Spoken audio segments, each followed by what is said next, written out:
En esta clase hablaremos de moscas. ¿Cómo hacer una mosca? Utilizaremos como modelo a Drosophila melanogaster para la comprensión de cómo funciona el desarrollo del eje corporal antero-posterior desde el punto de vista genético.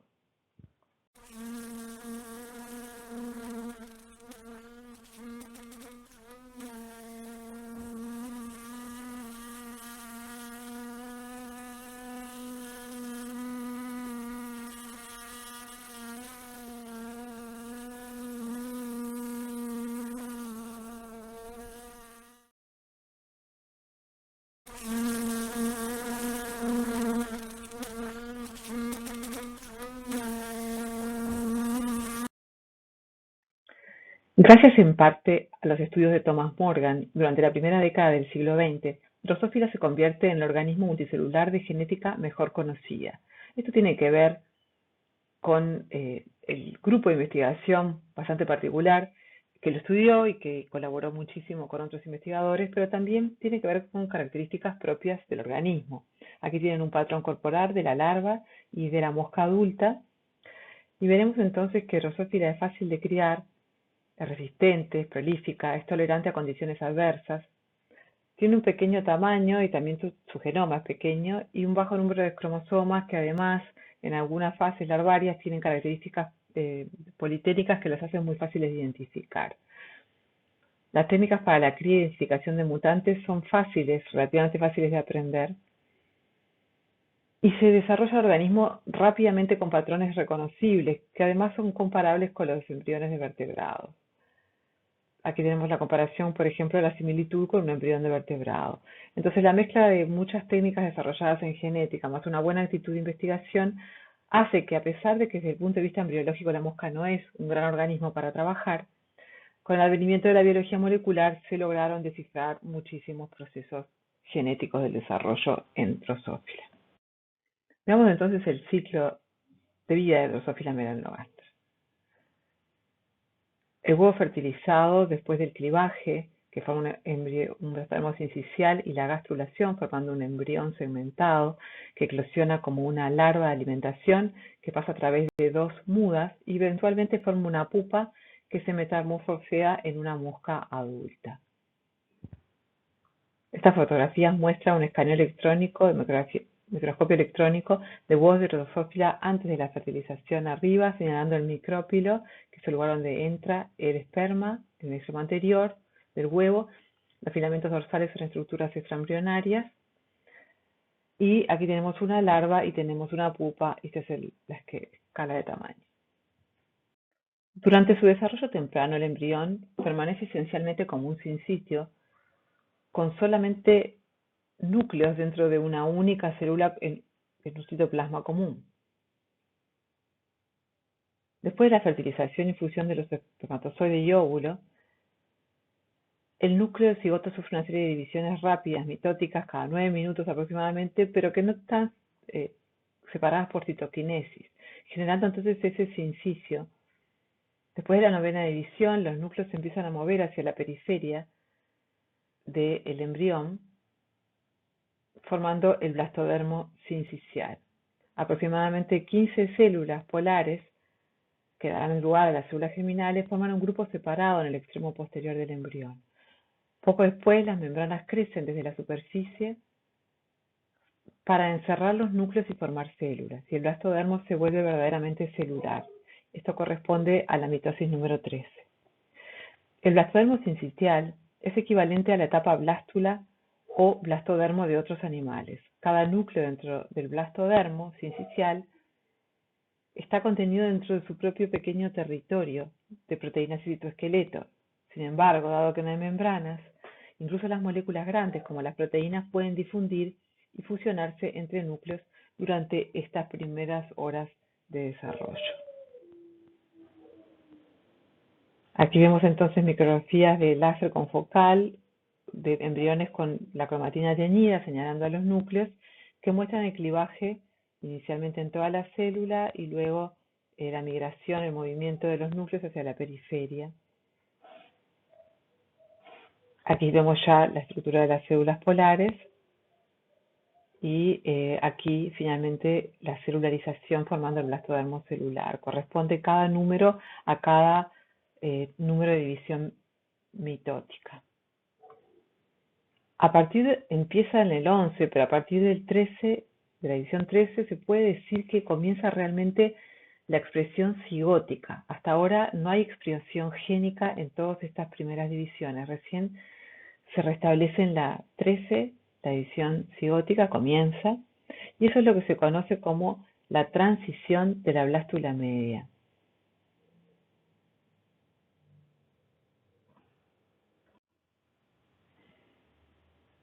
En esa etapa también las divisiones celulares se enlentecen y este cambio grande de empezar a sintetizar cosas a partir del genoma cigótico y empezar a cambiar el ritmo de divisiones celulares, o sea, la transición a la blástula media, es realmente el mismo fenómeno que se observa en numerosos filos de vertebrados e invertebrados. Es un evento bastante universal en el desarrollo. Los patrones del embrión de Drosophila son los mismos para los estadios larvarios y adultos.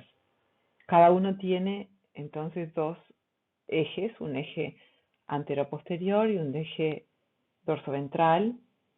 ¿Sí? En el eje anteroposterior se diferencian estructuras de cabeza, tórax y abdomen, y también divisiones del cuerpo denominadas segmentos, 3 torácicos y 8 abdominales. Cada segmento de la mosca tiene su propia identidad. Por ejemplo, el primer segmento torácico tiene solo patas, el segundo tiene patas y alas, y el tercero tiene patas y halterios o balanzadores. A su vez, los segmentos torácicos y abdominales pueden tener algunas distinciones, como por ejemplo la propia cutícula. Pero ¿cómo se origina este patrón? Durante la década de los 90, los enfoques combinados de biología molecular y genética, así como la embriología, llevaron a un modelo detallado que describe cómo se genera este patrón segmentado a lo largo del eje anteroposterior y a la vez cómo cada segmento se diferencia de los otros. Dado lo bien descrito que está este modelo y las similitudes que tiene con el desarrollo y la generación de este eje en todos los organismos, es que decidimos que esta clase se centre en Drosophila melanogaster.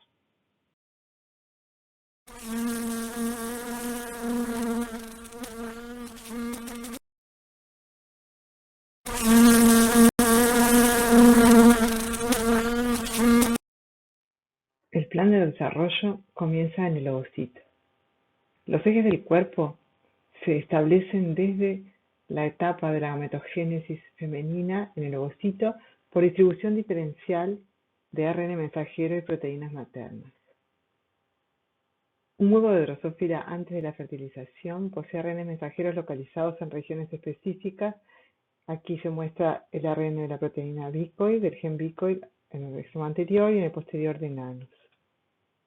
La traducción de los ARN mensajeros de estos genes que están localizados en regiones específicas produce un gradiente proteico dentro del embrión que permite que actúen como morfógenos.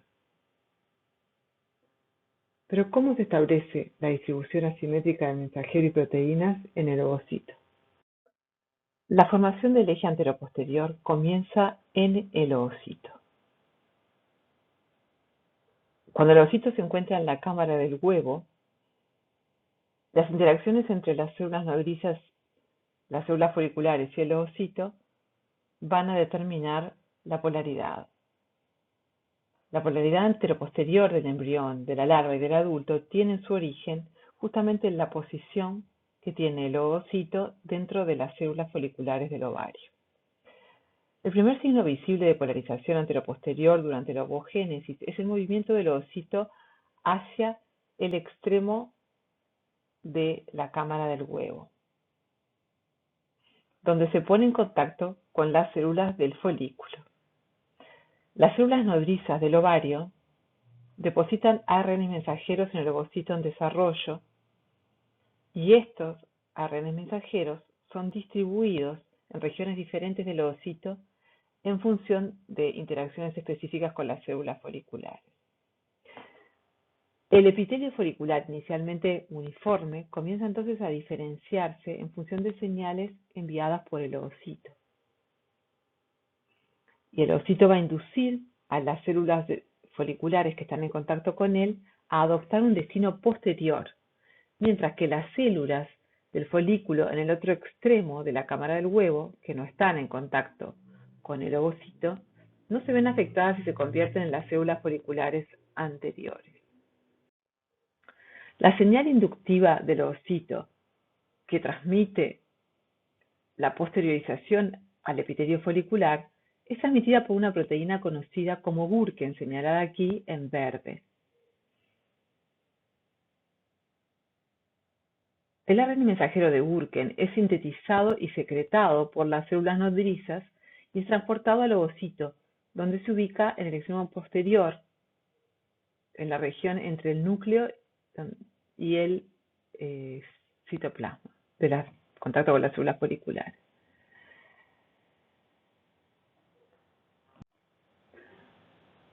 Gurken se une a la proteína receptora en la membrana plasmática de las células foliculares posteriores, aquí en marrón, que se conoce como la proteína torpedo codificada por un gen torpedo, que es un receptor de tipo tirosina quinasa transmembrana que reconoce específicamente a Gurken. Esta señal da como resultado la posteriorización de las células foliculares. Es decir, que aquí en este proceso la proteína Gurken del ovocito le dice a las células foliculares, entre comillas, que pueden diferenciarse como células foliculares posteriores a través del mensaje Gurken, siendo las células foliculares capaces entonces de expresar el receptor torpedo. Este es un resumen de lo que acabamos de hablar. Y hemos visto que esta parte del proceso depende enteramente de interacciones entre el ovocito y las células foliculares. Las células del folículo posterior envían una señal de regreso a Gurken hacia el ovocito, que produce una reorganización del citoesqueleto de microtúbulos del ovocito en una matriz de microtúbulos que se extiende del extremo anterior hasta el posterior. Aquí está la señal de regreso. Es en realidad una lipidoquinasa, una proteína quinasa que recluta la proteína PAR1 al borde posterior del citoplasma de los ovocitos. PAR1 organiza microtúbulos específicamente con sus extremos negativos, CAP, y positivos de crecimiento en los extremos anterior y posterior del ovocito respectivamente. Aquí entonces, con los microtúbulos posicionados, vemos que dos ARN mensajeros, el ARN mensajero de Bicoid y de Oscar, que habían sido depositados por las células nodrizas en el ovocito, comienzan entonces a moverse a través de proteínas motoras. Bicoid se une a una dineína dirigida a menos y mueve entonces para el extremo anterior del huevo, mientras que Oscar se convierte en un complejo con la quinesina 1, una motora tipo más, dirigida más, que la mueve hacia los extremos de crecimiento de los microtubos en la región posterior, donde la proteína Oscar se podrá unir a el ARN mensajero de nanos. A su vez, el núcleo, con su proteína Gurken asociada, migra a lo largo de los microtúbulos a la región dorsal anterior del ovocito e induce a las células del folículo adyacente a convertirse en las células del folículo dorsal, iniciando entonces la determinación del patrón dorsoventral. Los ARN mensajeros de Bicoid nanos constituyen una clase de ARN mensajeros que sintetiza la mosca madre y deposita en el ovocito. Varios de estos ARN mensajeros se transportan y localizan en los extremos del óvulo mientras se forma el ovario. A estos se los denomina genes maternos. Los genes maternos son entonces sintetizados por la madre, por las células nodrizas y no por el embrión, y se expresan en los tejidos del ovario durante la ovogénesis, es decir, que son sintetizados previo a la fertilización. Son transportados desde las células nodrizas al ovocito como ARNs, puede ser como proteínas también. Establecen gradientes y regiones, difunden por el huevo a través del citoplasma sincicial y generalmente son reguladores de la transcripción o traducción de genes maternos y de genes que van a expresarse posteriormente, que son los genes zigóticos. La expresión secuencial de diferentes grupos de genes establece el plan corporal a lo largo del eje anteroposterior. Comenzamos entonces por la expresión de los genes maternos, como bicoid, a la que continúa la expresión de genes que se denominan zigóticos, que son los necesarios durante el desarrollo del embrión, que continúa más adelante la expresión materna. Como lo dice su nombre, los genes zigóticos se expresan a partir de los núcleos del cigoto mismo, es decir, a partir del genoma del embrión, en una cascada de respuesta a los genes maternos. Y son de varios tipos, como vamos a ver más adelante. La especificación anterior comienza entonces por la acción de genes maternos. Experimentos de embriología clásica demuestran que hay al menos dos centros organizadores en el huevo del insecto, uno en el extremo anterior y otro en el extremo posterior, que emiten gradientes de morfógenos para la cabeza y para la cola respectivamente. El estudio genético posterior descubre el conjunto de genes que codifican para estos morfógenos y que un grupo pertenece a la parte también anterior, otro a la posterior y otro a lo que son las regiones terminales de ambos extremos del embrión, que se llaman acron y telson. Es así que se identificaron los ARN mensajeros para la proteína bicoid y para la proteína nanos como los centros de señalización anterior y posterior que inician la formación del eje anteroposterior. Comencemos por bicoid. Si observamos entonces la localización de bicoid inmediatamente a la fertilización del huevo, vemos que su ARN mensajero se ubica en la zona anterior, en esta región marcada en azul, y su proteína en estas regiones marcadas en color crema y más oscuro adelante. La primera imagen del ARN mensajero se consigue por un experimento de hibridación in toto utilizando una sonda de cDNA complementaria a una parte de la secuencia de gen bicoid que hibrida con el ARN mensajero donde está expresado el transcripto del gen bicoid. La figura de abajo, esta de aquí, que corresponde a donde está la proteína, nos muestra eso, es la hibridación in toto de la proteína con un anticuerpo anti-bicoid conjugado a una enzima capaz de producir una coloración en las zonas donde está la proteína bicoid expresada en el embrión. Si nosotros cuantificamos el ARN mensajero y la proteína, graficando en el eje de las X la distancia del extremo anterior y posterior, lo que notamos, tal como lo ven las imágenes, es una concentración muy intensa del ARN mensajero de bicoid y una concentración mucho más gradual y más extendida desde el extremo anterior hasta el final del extremo posterior, que se produce debido a que si bien el ARN mensajero está en la región anterior, está anclado a esta región y teniendo muy poca capacidad de difusión. Una vez que la proteína se sintetiza, sin embargo, esa proteína sí es capaz de difundir formando un gradiente hacia el extremo posterior. A su vez es una proteína que tiene una vida media de 30 minutos, lo que hace que la señal, el gradiente del morfógeno, aparezca y desaparezca en un tiempo muy breve.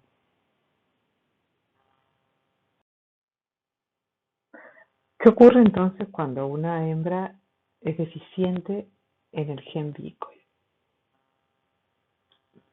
En el desarrollo normal para moscas salvajes, lo que ocurre va a ser entonces la estructuración de acron, cabeza, tórax, abdomen y telson en estas regiones. En las hembras carentes de bicoid, los embriones que se desarrollan pierden estas tres estructuras anteriores, generando un telson en la parte anterior, por lo tanto se genera un embrión como simétrico de los dos lados. Si eso lo vemos en una imagen de un embrión real, este es el embrión salvaje. Aquí tenemos bien diferenciada la estructura anterior de la acron y cabeza del telson, que presenta lo que son las placas anales, y cuando este embrión surge de una madre sin bicoid, lo que vemos entonces es las placas anales en la parte anterior, la pérdida de varios segmentos y la ampliación de la zona abdominal. Esto nos indica que el gen bicoid codifica para un morfógeno responsable de las estructuras de la cabeza. Bien. Cuando los embriones que carecen de bicoid se les inyecta bicoid, veamos lo que ocurre. Aquí tenemos entonces estos dos embriones, estos dos experimentos, embriones sin bicoid, que se les inyecta en la parte anterior, tal cual lo que sería su expresión natural, y esa expresión hace que entonces los embriones recuperen la regionalización de la cabeza y las regiones anteriores, como si fuera un embrión normal. Se recupera por completo el fenotipo normal. Cuando la inyección se realiza en el medio del embrión, lo que ocurre es que la región de inyección se regionaliza una zona cefálica que a ambos lados además determina una regionalización torácica y incluso un tercio en lo que era la parte anterior, de modo que esto es una mutación que produce un embrión con un cambio en las regiones del eje antero-posterior. Si a un embrión normal que expresa normalmente desde su madre bicoid en la región anterior se le inyecta además bicoid en la región posterior, lo que se va a producir es un embrión de dos cabezas que tiene además regiones de acrons en los extremos, cabeza y tórax, y un pequeño abdomen. Esto confirma entonces la observación de los experimentos previos de que el gen bicoid es capaz de inducir la regionalización del extremo anterior, es decir, que es responsable de establecer los patrones para las estructuras anteriores en el embrión. En los últimos años de la década de los 80, dos laboratorios de manera independiente demuestran que bicoid actúa como un factor de transcripción, activando la expresión del gen conocido como hunchback o jorobado por el fenotipo del mutante producido cuando se pierde su expresión.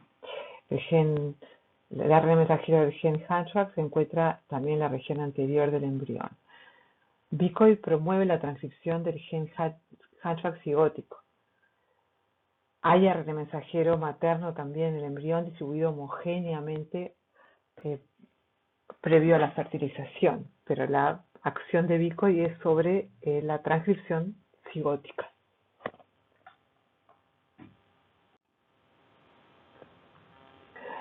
Aquí vemos un gráfico en que se muestra a lo largo del eje antero-posterior la expresión de la proteína bicoid, y fíjense cómo hay una buena correlación entre el aumento de bicoid y el aumento de la expresión de hunchback, que luego cae más abruptamente debajo de una umbral de cantidad de proteína bicoid. Los mutantes deficientes de la proteína hunchback materna y cigótica carecen de partes de la boca y de las estructuras del tórax. El gen bicoid activa a otros genes también cigóticos, iniciando así un nuevo patrón de expresión génica a lo largo del eje. O sea, bicoid es efectivamente un gen materno clave para el desarrollo, sobre todo en lo que refiere al extremo anterior durante la ovogénesis.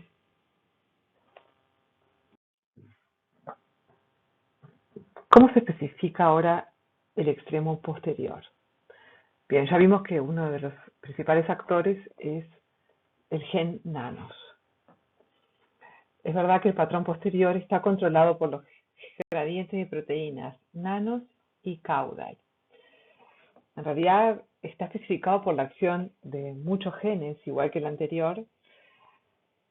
Al menos en este caso son 9 genes del grupo posterior. Al igual que el ARN mensajero de bicoid, el ARN mensajero de nanos se traduce después de la fertilización para dar un gradiente de concentración de proteína nanos, que en este caso va a tener un nivel más alto en el extremo posterior del embrión. Algo de esto ya vimos, aquí tenemos en la oogénesis intermedia, ya tenemos entonces en el oocito la presentación de la proteína Stauffen y Oscar a nivel posterior. Y fíjense que entonces este patrón va a dar lugar a nanos en lugar también posterior. Y concomitantemente se resalta aquí, al final de la oogénesis, una distribución en la que nanos está en la parte posterior y el ARN materno del gen Hunchback está donde no está nanos. Es decir, y eso también pasa bastante así para la proteína de ambos transcriptos, están más hacia el extremo posterior y Hunchback, tienen patrones como excluyentes. De hecho, lo que pasa es que la proteína Stauffen induce la traducción de un Oscar y Oscar se une al ARN mensajero de nanos y es quien lo mantiene sujeto en la región posterior a los ARN mensajeros de nanos. ¿Sí? Eso hace que entonces se traduzcan nanos en la parte posterior fundamentalmente. ¿Sí? Muchos de estos genes de especificación posterior en realidad lo que hacen es retener a nanos en el lugar adecuado. Igual que los genes de especificación anterior que no vimos, hacen que se retenga bicoid en la parte anterior también. ¿Sí? Esa es una muy importante función de este tipo de genes maternos. A diferencia de la proteína bicoid, nanos no actúa directamente como un morfógeno para especificar el patrón abdominal. Tiene un papel un poco diferente en el sentido que su función es más bien suprimir de una forma gradual la traducción del ARN mensajero de Hunchback, para que posteriormente se pueda establecer un gradiente claro de proteína Hunchback expresada de manera cigótica y actuar como si un morfógeno para la siguiente etapa del establecimiento del patrón. Debe evitarse la traducción de nanos en la parte posterior del embrión, ya que de lo contrario hay una concentración demasiado alta y se producirían estructuras más bien anteriores en la región posterior.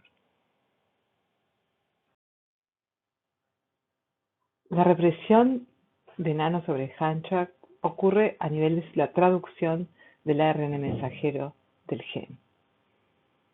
Si ustedes ven aquí, se representa el ARN mensajero de Hunchback con su región codificante en negro y su región 3' UTR corriente abajo. En azul se denota un elemento de respuesta a nanos y aquí se indica que una proteína pumilio se une a esta región permitiendo entonces la traducción. Fíjense que en esta situación el ARN está poliadenilado, que es una condición necesaria para la traducción. De hecho, una vez que ocurre la fecundación, se ve en el embrión una ola de poliadenilación de ARN mensajeros que lo que hace es promover su traducción. Son ARN que no están siendo traducidos y que comienzan a traducirse a partir de la fecundación. En el caso de este ARN en particular, en el extremo posterior del embrión, inmediatamente después de la fertilización, se produce proteína nano. Y esta proteína, fíjense que en asociación con pumilio, lo que promueve es la deadenilación, la pérdida de adeninas en el extremo 3' UTR, y eso lleva a un bloqueo de la traducción.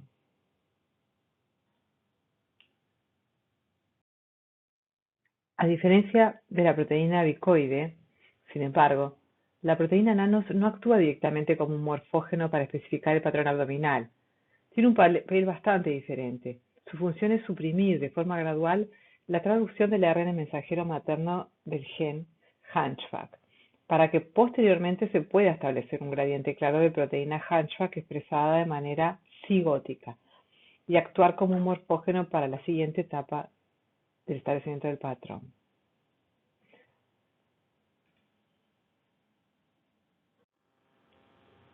Así como las mutaciones en el gen bicoid producen larvas en las cuales las regiones de la cabeza y el tórax no se desarrollan normalmente, las mutaciones de los genes del grupo posterior, como nano, producen larvas en las cuales el desarrollo abdominal es lo anormal. Estos embriones mutantes son más cortos de lo normal porque no hay abdomen. Aquí tenemos, por ejemplo, el aspecto entonces de una embrión que ha perdido la expresión de nanos, que es materno obviamente, y se ve la pérdida de la región abdominal. Y fíjense que fenotípicamente también hay una estructura mucho más pequeña y más anómala. En la figura se muestra también cómo se modifican los patrones de expresión de dos genes GAP que están bajo el control de nanos, que son el gen NIRP y CHEAN, que se expresan luego. Y bueno, vamos a ver más adelante por qué esto ocurre. Por último, en la especificación del extremo posterior participa también la proteína bicoid. Al igual que Hunchback, el ARN materno de bicoid se distribuye inicialmente uniformemente en el huevo. Aquí lo tenemos marcado en amarillo la expresión de caudal y en rojo la expresión de bicoid. Luego entonces de la fecundación se va a establecer un gradiente posterior anterior de la proteína caudal mediante la inhibición de la síntesis de la proteína caudal por bicoid. Es decir, que donde bicoid empieza a producirse como proteína va a reprimir la traducción en el ribosoma de la proteína caudal. Por ende van a tener patrones de expresión excluyente. Donde hay bicoid no va a haber caudal. La proteína caudal es decisiva en la especificación de los dominios de la región posterior del embrión y activa los genes responsables de la invaginación del intestino posterior. Bicoid reconoce la región 3' UTR sin traducir del mensajero de caudal, evitando su traducción, en donde es en el sector anterior. Las mutaciones en el gen caudal provocan un desarrollo anormal de los segmentos abdominales. Vemos así que bicoid, además de ser un activador de la transcripción de genes como Hunchback, es también un represor de la transducción, en este caso de caudal, al igual que funciona nanos para Hunchback. En la mitad posterior del embrión, el gradiente de caudal también activa una serie de genes cigóticos, incluidos los genes que vimos NIRPS y Giant. En esa tabla se presentan los grupos de genes que establecen el eje anteroposterior, la polaridad anteroposterior de drosófila. Fíjense que están clasificados como el grupo anterior, el grupo posterior y el grupo terminal, del cual no hablamos, pero pueden leerlo en los libros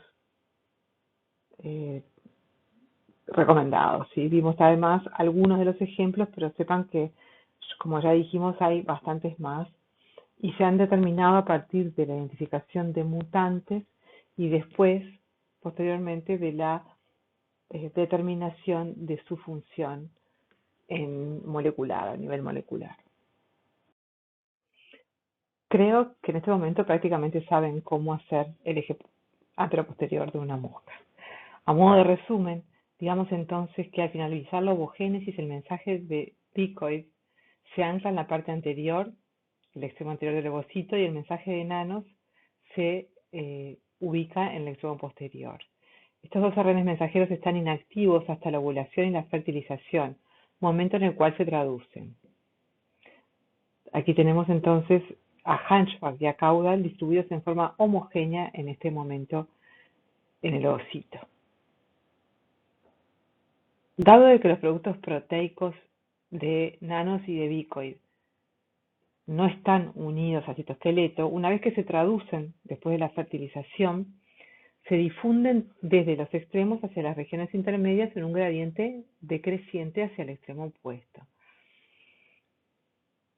Esto va a hacer que los ARN mensajeros maternos de Hunchback y de caudal, que son críticos para modelar el extremo anterior y posterior del plan corporal respectivamente, disminuyan su traducción.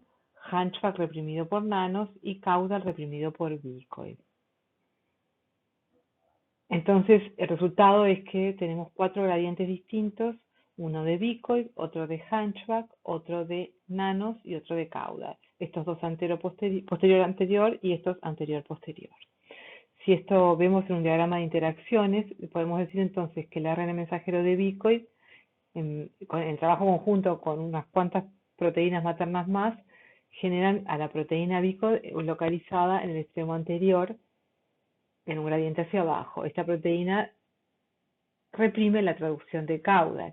Y lo mismo ocurre para nanos, también en ayuda de otros genes maternos, para que nanos pueda reprimir a Hunchback. Ese sería entonces el modelo de generación del extremo anterior posterior por genes maternos en el embrión de Drosophila.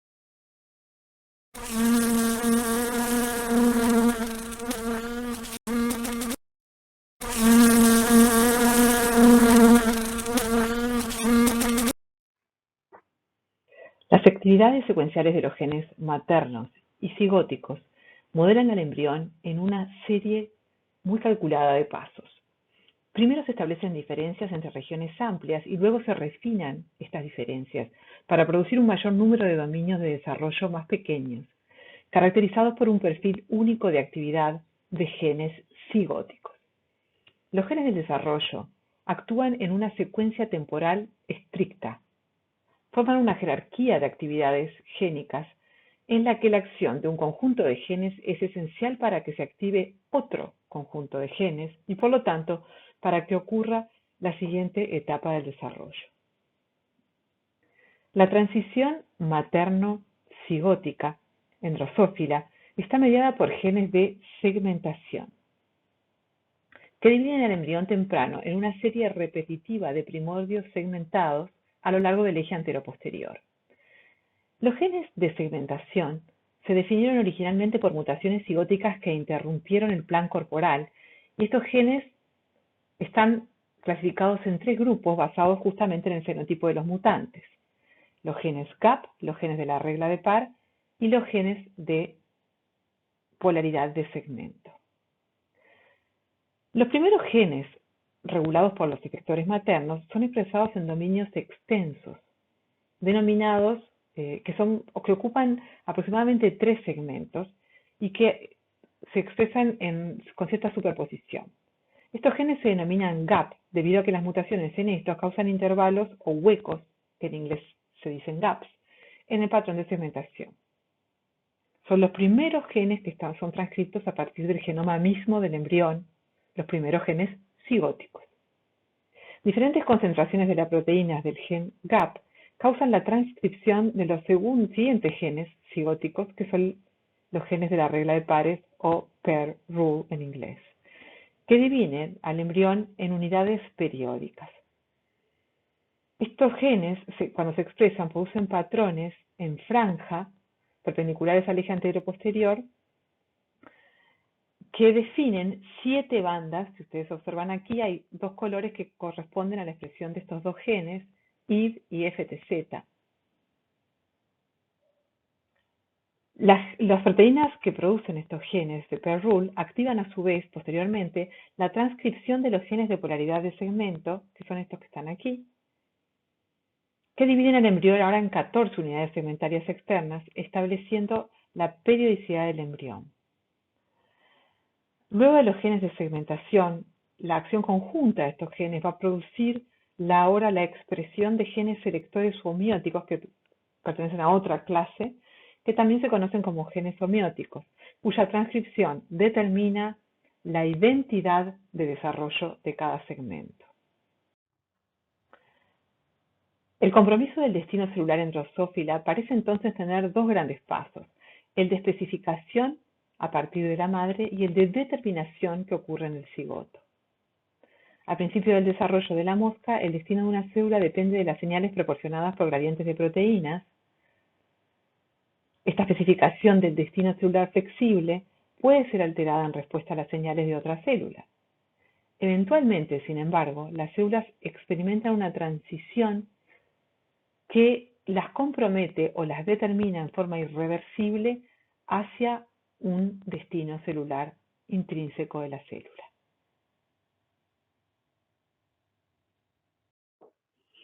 En esta tabla vemos los principales genes que afectan el patrón de segmentación en Drosophila.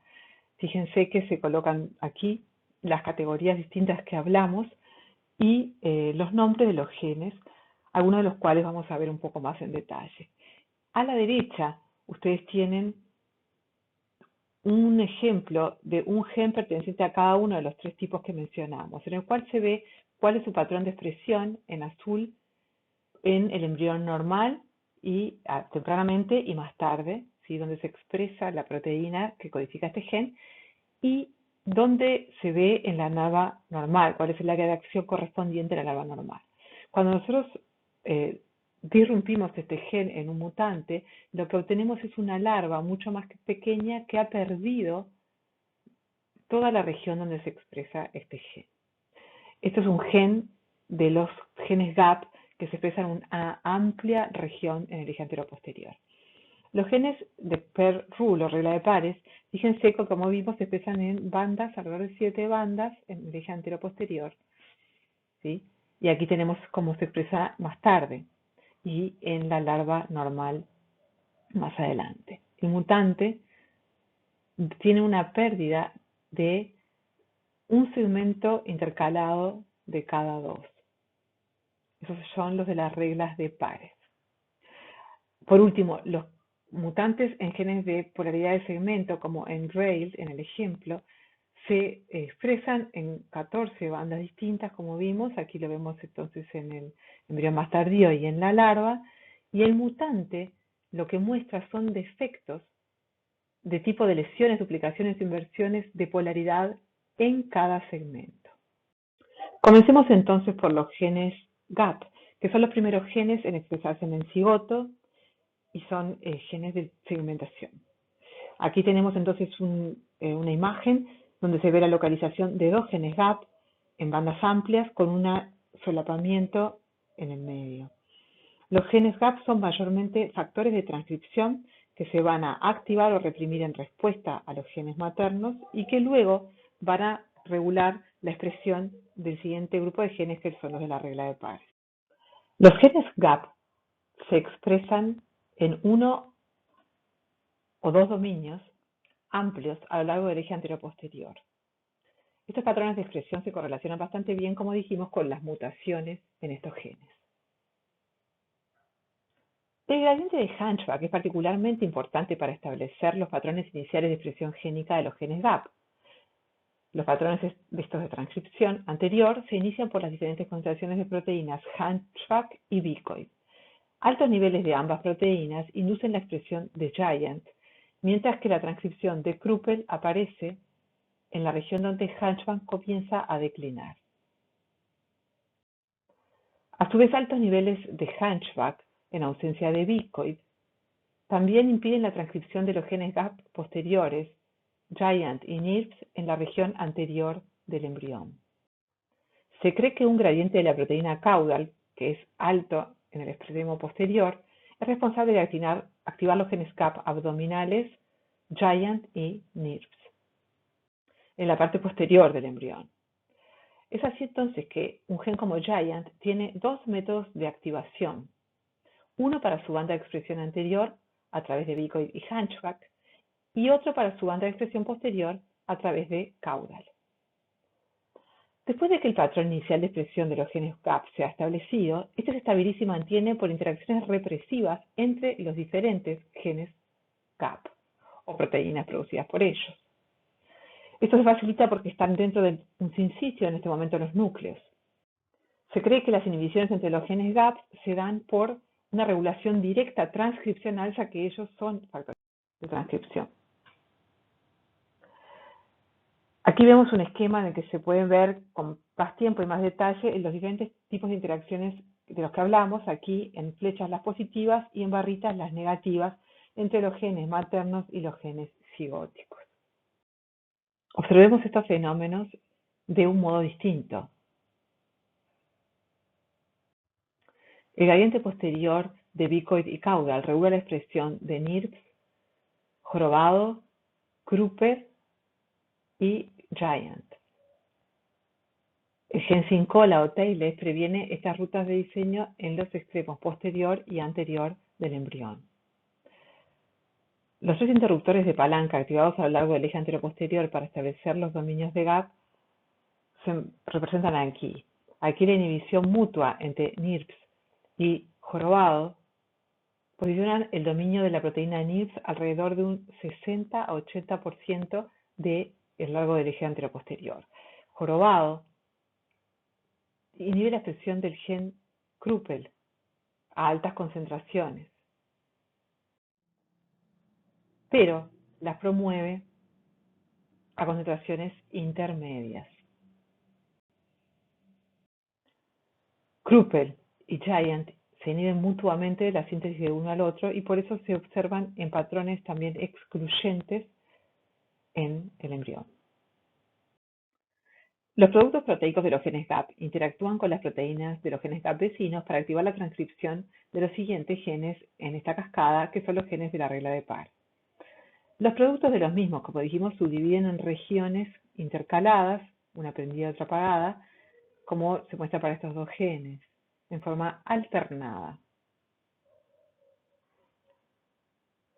En esta hibridización in situ para los genes Even-Skip y Fujitaratsu se observa exactamente ese patrón de 7 bandas con intercalaciones de ausencia de señal.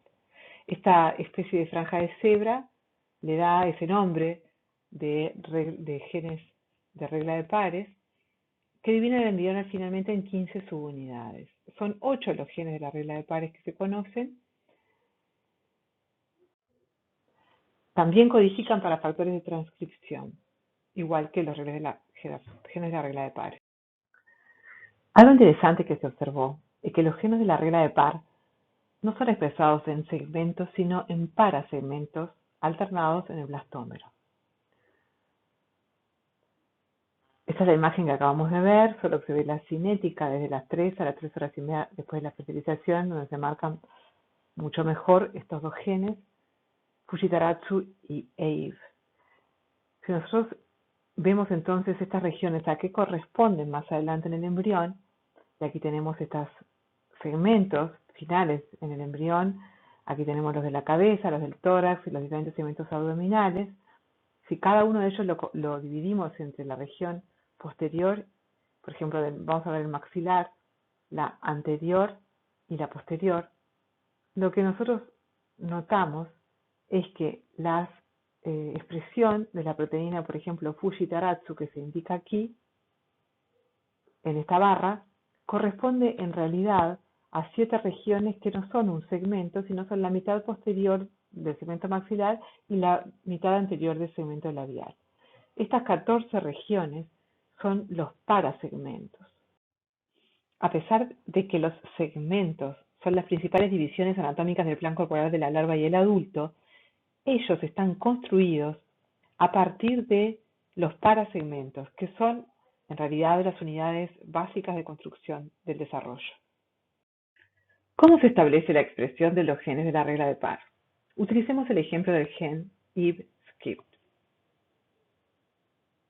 En particular, miremos la expresión de el parasegmento 3, que tiene una ampliación aquí.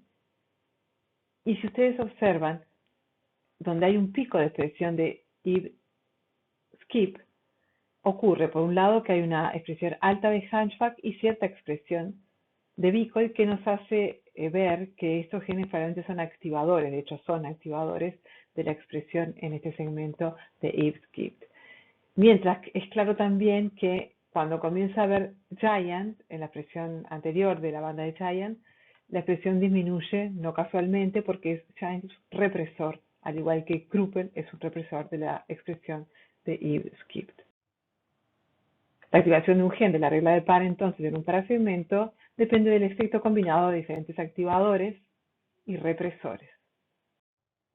Pero ustedes estarán pensando, pero si esto es así, y sabemos que Eve-Skip también se expresa en la parasegmento 1, 5, etc., esto no puede ser cierto. O esto no es la regla universal. Y esa es la respuesta. Cada banda de un gen de la regla de Parr es especificada independientemente por combinaciones, concentraciones diferentes de los factores de transcripción GAP. Si observamos ahora el promotor del gen Eve-Skip, lo que se ha descubierto es que es activado, tiene lugares para la activación por Bicod y por Hunchback, y también tiene secuencias para la represión por los genes GAP Kruppel y Giant. Es evidente que debe tener otras regiones de control que no están dibujadas aquí, que van a hacer posible que if skipped se exprese también en los otros 6 parasegmentos. Las regiones reguladoras con varios módulos, cada uno de ellos involucrados en la regulación de una banda específica. Tal como lo anticipamos, en el promotor del gen if-skipped existen enhancers diferentes para cada una de las bandas o stripes en inglés. Si realizamos un ensayo de genes reporteros donde se coloca el enhancer que tiene para la banda 1 y 5 del promotor delante del gen de la beta-galactosidasa y esta construcción se introduce por inyección en ovocitos de la mosca, cuando los embriones son teñidos para ver la presencia de la proteína even skipped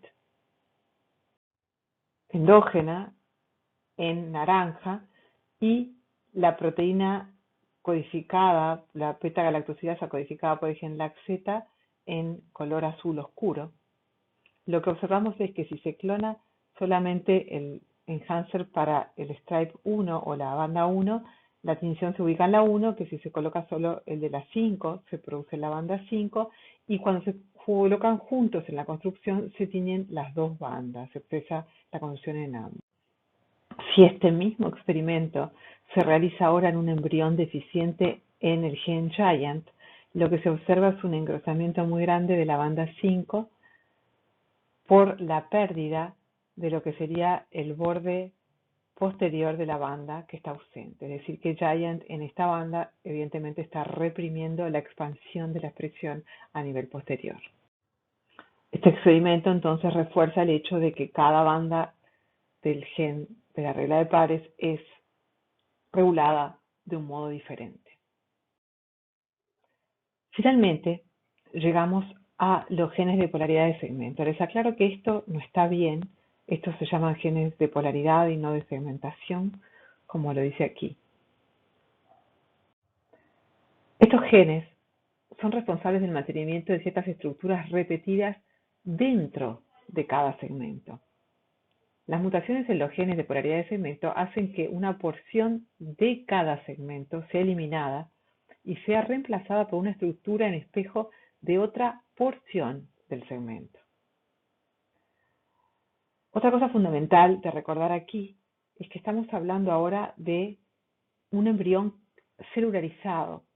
Por lo tanto, aquí las señales de polaridad de segmento ya son señales que deben ser transmitidas de una célula a otra, requieren entonces de una interacción entre células.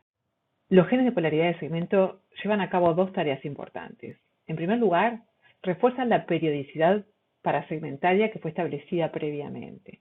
En segundo lugar, a través de esta señalización célula-célula, establecen los destinos celulares dentro de cada parasegmento.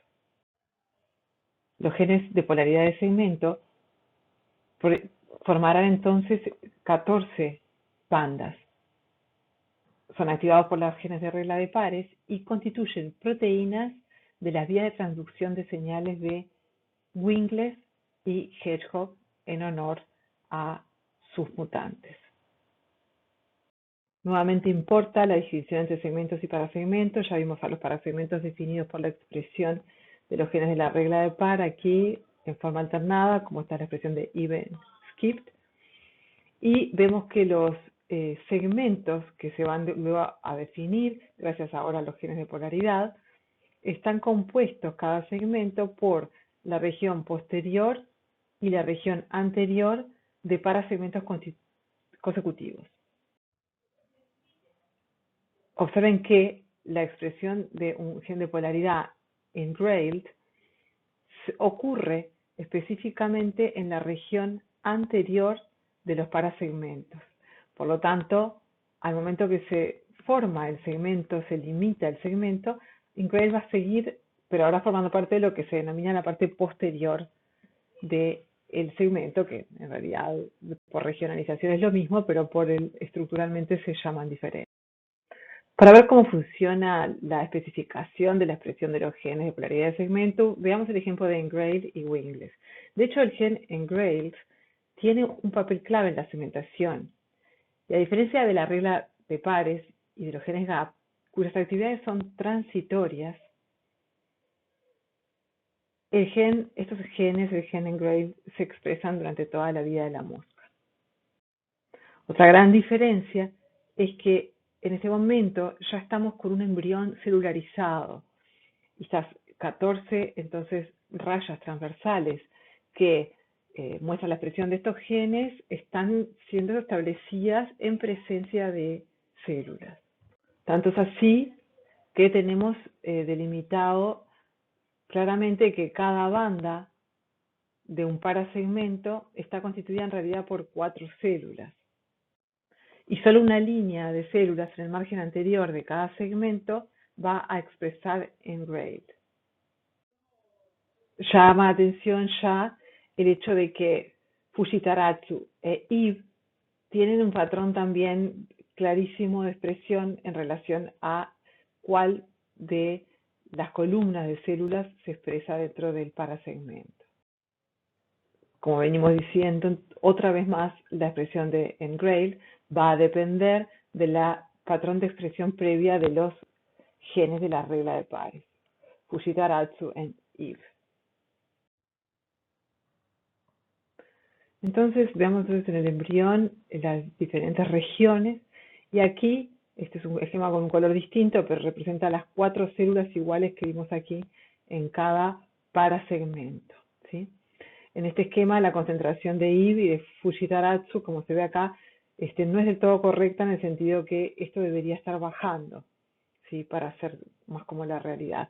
Pero bueno, el esquema trata de mostrar de que en esta región hay más concentración y en esta desaparece, en esta línea de células, la concentración de ambos.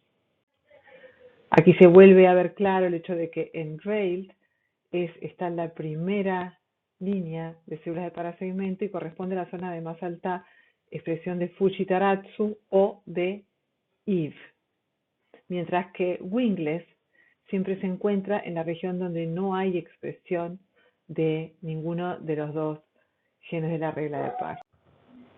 La expresión continua de Wingles y Engrailed es mantenida por interacciones entre las células que las expresan. Vamos a ver entonces, aquí tenemos en el mismo código de color, que la proteína Wingles es secretada y se difunde hacia las células de alrededor. En las células competentes para expresar Engrailed, es decir, las que tienen la proteína Eve o Fujitaratsu,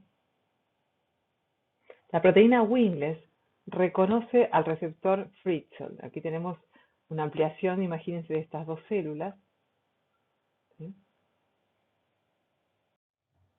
Esta activación permite la activación del gen Engrailed mediante la vía de transducción de la señal de Wnt, armadillos beta-catenina, y así entonces la proteína Engrailed es capaz luego de activar la transcripción del gen Hedgehog. Ven entonces que Engrailed en este caso es un factor de transcripción y además activa su propia transcripción. La proteína Hedgehog difunde desde las células hasta las células vecinas que expresan la proteína receptora Patched. La unión de Hedgehog con Patched inhibe la señal de Smoothened, permitiendo entonces la transcripción del gen Wingles y su posterior secreción, entonces generando un circuito estable de alimentación para el mantenimiento de estas señales.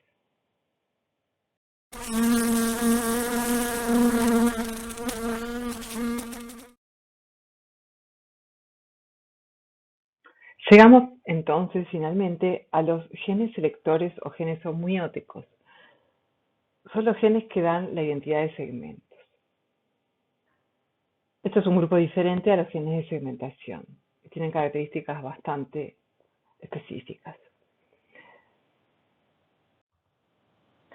Entonces, luego de que los límites segmentarios fueron establecidos por los genes de polaridad de segmento y los anteriores, ahora lo que cabe es establecer las estructuras que caracterizan o dan identidad a cada segmento. El dominio inicial de expresión de un gen biométrico está influido por los genes GAP y los genes de la regla de Parr. Por ejemplo, la expresión de los genes abdominal A y B está reprimida por las proteínas de Hunchback y Kruppel. Y esa inhibición hace que estos genes que especifican abdomen sean expresados en la cabeza y en el tórax. A su vez, los límites de la expresión de los genes homeóticos también son reducidos bastante rápidamente por los que definen para segmentos como Fujitaratsu y Even-Skip. La expresión de los genes homeóticos es un proceso muy dinámico. La expresión de cada gen comienza en un lugar y se extiende luego.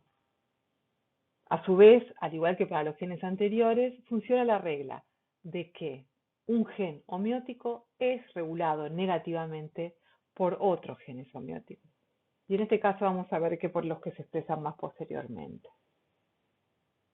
Los genes HOX son los genes evolutivamente conservados que dan identidad a diferentes regiones de todos los organismos. Entonces, fíjense que pollo y ratón son muy similares estructuralmente y también en la expresión de estos genes. Aquí tenemos entonces el adulto de Drosophila y la larva tardía, y lo que vemos es en colores en el ADN dos regiones del cromosoma 3 de Drosophila que contienen a los genes homeóticos. Uno de estos complejos se llama el complejo antenepidia, antena-pie, que especifica los segmentos de la cabeza y del tórax. El otro complejo se llama bitórax y es requerido para la identidad del tercer segmento torácico y los genes que son responsables de las ciudades segmentarias abdominales. Esta imagen muestra mejor cómo en el blastodermo del embrión de Drosophila la expresión de los genes HOX nombrados aquí de cada uno de los dos complejos está bien circunscripta a segmentos específicos. Aquí tenemos los nombres de los genes que integran cada uno de los complejos y, como se nota claramente, son descripciones de los fenotipos observados por las moscas que son deficitarias en la producción de estas proteínas. Una de las características llamativas de los genes HOX es que su ordenamiento en el cromosoma es igual al ordenamiento de su expresión a lo largo de los segmentos en el eje antero-posterior. El extremo 3' del cromosoma está orientado hacia los genes anteriores y el 5' a los posteriores, manteniendo la orden o la colinearidad en la expresión. Otra cosa que define también a los genes HOX es su alto nivel de conservación. Si ustedes se fijan, en Drosophila tenemos estos dos clústeres que están en el mismo cromosoma. Eso es lo que se ven invertebrados. En la medida que avanza la evolución aparecen más clústeres de genes HOX, en este caso 4 en el ratón, que también mantienen la colinearidad. Lo que pasa es que en los organismos cada vez más complejos se incrementa la complejidad, el número de genes y las posibilidades de regulación que tienen. La colinearidad genómica facilita la regulación epigenética ordenada de los genes HOX. En este caso, se muestra el complejo bitórax BXC, compuesto de 3 genes, VX, ABA y ABD, y se marcan además en el cromosoma diferentes secuencias potenciadoras que regulan la transcripción de cada uno de ellos. La arquitectura genómica que regula estos grupos hace que su posición cromosómica esté correlacionada exactamente con su expresión a lo largo del eje antero-posterior. El modelo que permite este tipo de regulación se conoció como listo para negocios en referencia a esta dependencia de la expresión secuenciada de los genes HOX en la apertura progresiva de la cromatina, representada aquí en rojo por los octámeros de histona, en dirección 3'5'. Los potenciadores específicos de cada segmento controlan la expresión de los genes Hox de este clúster. Sin embargo, el acceso y la activación de estos potenciadores requiere la desmetilación de los sitios H3K27, la trimetilación, a lo largo de todo el clúster. Por ejemplo, las células BXC del segmento cefálico que se muestra aquí tienen una metilación completa y por lo tanto está reprimida la transcripción del clúster. Sin embargo, en las células del segmento torácico A1, las marcas de este tipo de modificación histónica se eliminan únicamente alrededor de VX y se mantienen en los otros dos genes del clúster, lo que permite la expresión exclusiva de VX en esa zona. En contraste, las células del segmento más posterior del clúster, indicadas aquí en rojo, muestran una desrepresión completa y la presencia de bucles de cromatina activos e interacciones potenciador-promotor. En este segmento, todo el clúster está completamente permisible para la transcripción, lo que es lo mismo que decir que está libre para negocios. La especificidad espacial, entonces, de los genes Hox no depende solo, sin embargo, de abrir y cerrar la cromatina, sino que deben haber además señales para limitar la expresión posterior. Si no, lo que ocurriría, por ejemplo, es que en el segmento abdominal se podrían expresar todos los tres genes del clúster. Y en realidad, además de la limitación anterior que acabamos de describir, de la que forma tiene responsabilidad fundamental la cromatina, existe una limitación posterior de la expresión que va a impedir que, por ejemplo, en este segmento se exprese abdominal A o ultrabitórax, a pesar de que la cromatina esté disponible para la expresión. Este límite posterior hace que estos genes anteriores no estén activos porque, por ejemplo, abdominal B en sí mismo es capaz de reprimir la expresión de los genes abdominal A o B, que se encuentran más anteriores y se expresan más anteriores además en el eje anteroposterior del embrión. Además de esta regulación a nivel de la transcripción, que es directa y también indirecta, pero que es parte de responsabilidad de AB abdominal B, existen también algunos eventos de represión posttranscripcional. A diferencia de los genes GAP, el patrón de expresión de los genes Hox, una vez que está establecido, se mantiene. Y eso ocurre gracias a la expresión de las proteínas represoras Polycomb que fijan el estado de la cromatina. Si recuerdan, tenemos entonces genes Hox, los que no se tienen que expresar en la región, nada, van a estar entonces asociados a histonas modificadas, también a ADN modificado por metilación, y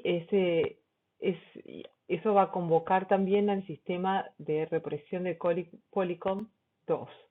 ¿Sí? Y cada vez que se replique la célula, el estado cromatínico, como ya vimos, va a transmitirse a las hebras hijas.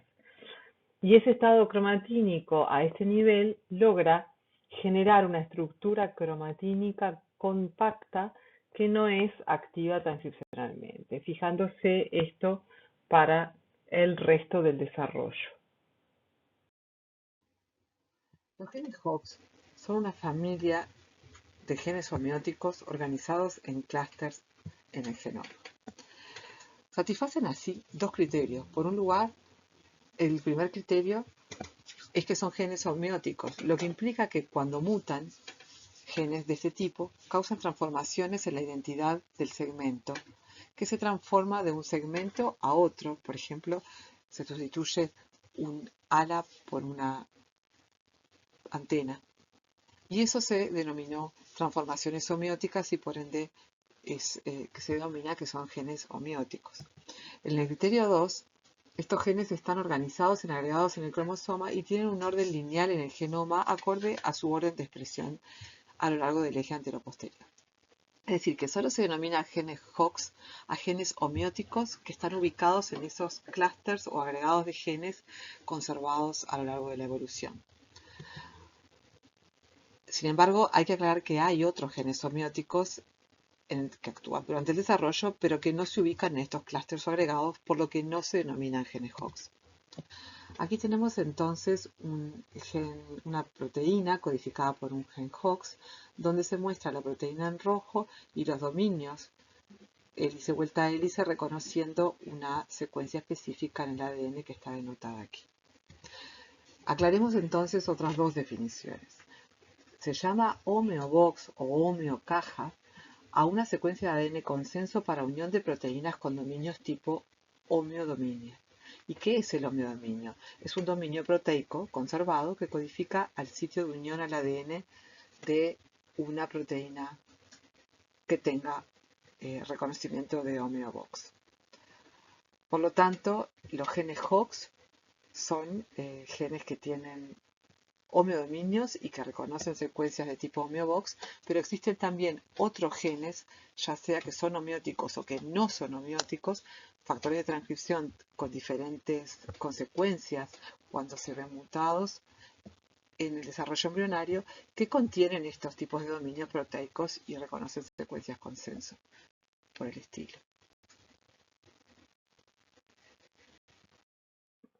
Hora de divertirse. Los mutantes de los genes Hox expresan una región errónea a la que deberían expresar. Eso es lo que se llama la transformación homeótica. Vean entonces una mosca que tiene 2 pares de alas en vez de 1, o una mosca que tiene patas en vez de antenas. Observemos entonces lo que ocurre con este mutante que se llama ultrabitórax, ¿no? Por 2 tórax. Este mutante se reconoce y se descubre que lo que tiene es una pérdida homocigota de un gen homeótico, el gen ultrabitórax. Si nosotros miramos el orden de los genes homeóticos de la mosca en el clúster, ultrabitórax se ubica en el tercer lugar, detrás de Antenapidia. Ultrabitórax normalmente se expresa en el segmento torácico 3. Fíjense que entonces en esta mosca que carece de ultrabitórax, el segmento torácico 3, que no debería tener alas, normalmente que no tiene alas, es sustituido por la identidad del segmento torácico 2. Es decir, que la pérdida del 3 hace que se transforme en la identidad del 3 del segmento anterior o 2. O sea, la pérdida de función transforma un segmento posterior siempre en un anterior, en el caso de los genes homeóticos. Y esto es coherente con lo que acabamos de ver, de que el límite de la expresión posterior de un gen homeótico lo establece el gen homeótico que se expresa en la región inmediatamente posterior. Estas transformaciones entonces se pueden también interpretar como una ganancia de función, pero en realidad no es una ganancia de función, sino es la pérdida de un freno al desarrollo de una identidad distinta. En este caso, este es el gen Antenapidia, que tiene patas en las antenas, y el gen que produce este mutante, Antenapidia, si ustedes observan, en el adulto se expresa en el segmento torácico 2. Al perderse este segmento, lo que ocurre en este caso es que aparece la identidad de un segmento anterior, no es el inmediato, sino el segmento cefálico, que tiene la identidad de una antena. No sé si saben cómo hacer una mosca, pero sí sé que saben bastante de cómo se establece el eje antero-posterior en este universo. Existen muchísimos genes conocidos que involucran el desarrollo. Podríamos hablar también del desarrollo del eje dorsoventral, el cual se encuentra generalmente en el capítulo del libro dedicado a Drosophila, pero los patrones, la racionalidad, el tipo de proteínas involucradas es muy similar. Por lo tanto, esta clase es suficiente para manejar todo este tipo de conceptos. Esa va a ser la diapositiva más sencilla de biografía que mostremos en este curso. Todos los libros de desarrollo y de genética tienen un capítulo dedicado a Drosophila melanogaster y a su desarrollo. en el libro de Gilbert y Barresi es el capítulo 9, en Woppert es el capítulo 5. Hay muchas animaciones que las tienen en EVA para mirarlas desde ahí, y también hay muchas clases en línea en la internet que son muy buenas sobre el desarrollo de Drosophila.